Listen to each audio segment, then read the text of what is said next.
Hi, I'm Katina Houston Stroud with Family Links, and this is the Family Tip of the Week.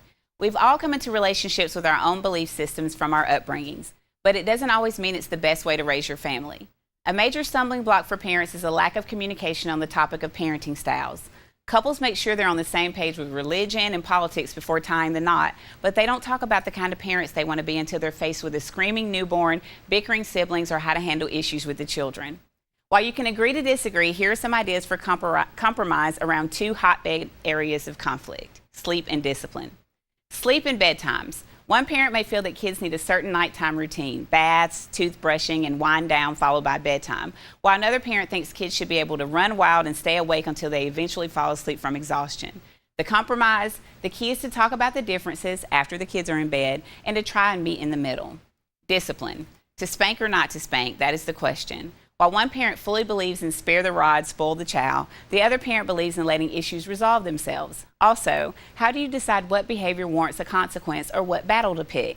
One parent's first reaction is punishment, where the other is to diffuse or redirect the behavior. This friction stems from different parenting styles, but also one parent may have a higher tolerance for less serious but highly annoying behavior.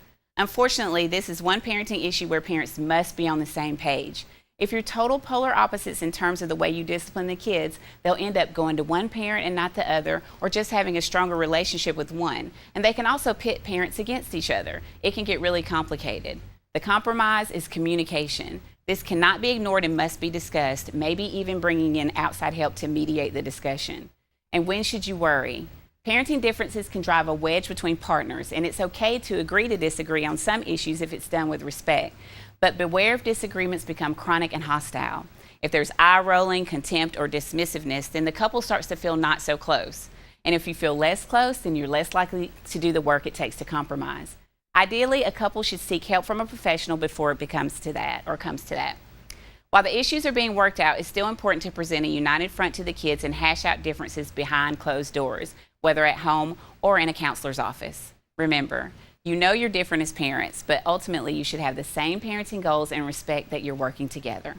For more family tips, please call Family Links at 256-820-5911.